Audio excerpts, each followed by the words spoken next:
There has been multiple e-bikes fires throughout the whole city this past year alone. The fact of the matter is there has been multiple deaths throughout the city and also incidents. Fire broke out just after midnight at this e-bike repair shop in Lower Manhattan.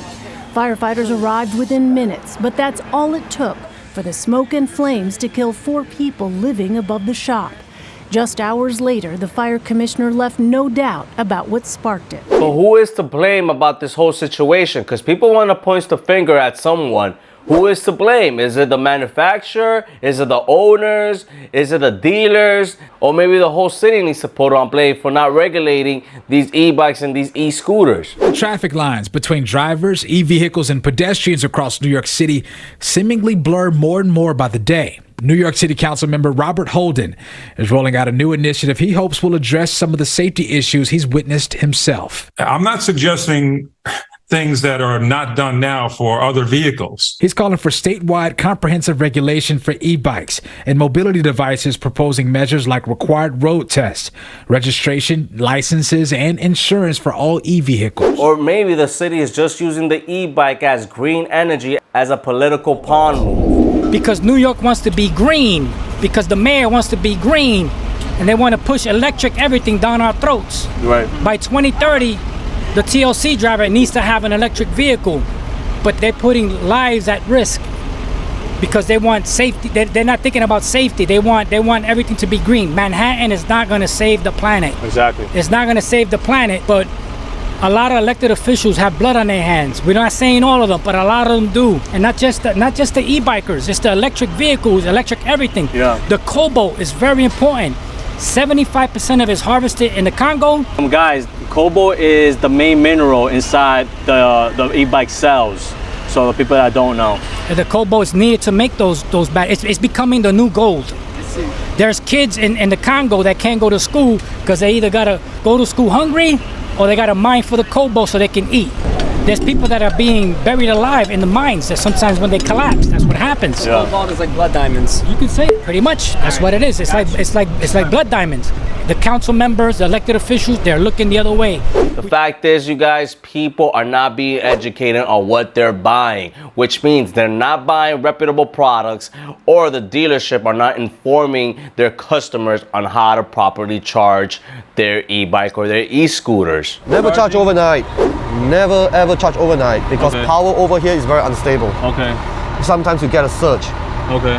So never expect power supply to be very stable. Right. Because when a power surge occurs, your charger's gonna die on you. If a charger dies on you, it dies with no warning. Wow. And then your scooter will be taking full voltage from the wall. Right. And that's how fire case happens. So, the battery doesn't blow up on itself, you know, it has to have a certain trigger, right? Yeah. So I would advise people to get like a surge protector, prevent the spiking of voltage. Okay. And I also would recommend those who really has to charge it overnight when they sleep, you know, for some reason, get yourself a timer plug. Like a timer surge protector. It's a timer socket where you can adjust the time. So kind of calculate it. You know, it's better to do that, you know, better be safe than sorry. There's also a huge argument, by the way, that delivery apps such as Uber Eats, Grubhub, and DoorDash are looking the other way for not providing information on these e-bikes and scooters to their independent workers, such as the delivery drivers. Third-party delivery apps are feeling the heat.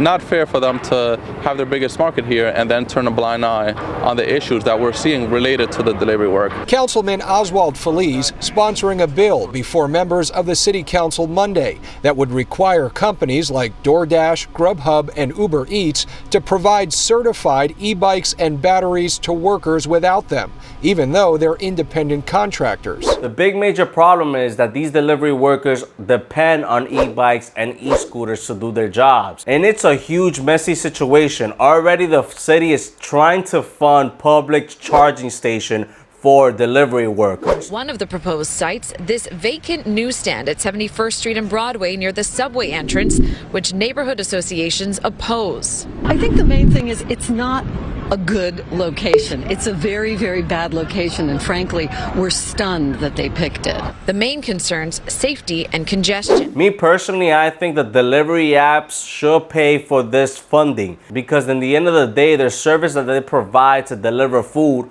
they will not be there on time, or maybe not get there on time at all without the e-bikes being charged. Transition. What's up, everybody? It's Rican with Anthony, live in Times Square to give you a special announcement. That's right, you guys. Apollo Phantom V3. Thank you so much, Apollo Scooters, for sponsoring us with this awesome partnership with Ride with Anthony. That's right, you guys. In the link in the description, you can check out the reviews of the Apollo Phantom V3. Check it out, you guys. You won't be disappointed. This scooter got quadruple suspension. That's right, you guys. 52 volts, 40 miles per hour, 40-mile range. Anyways, back to our regular programming.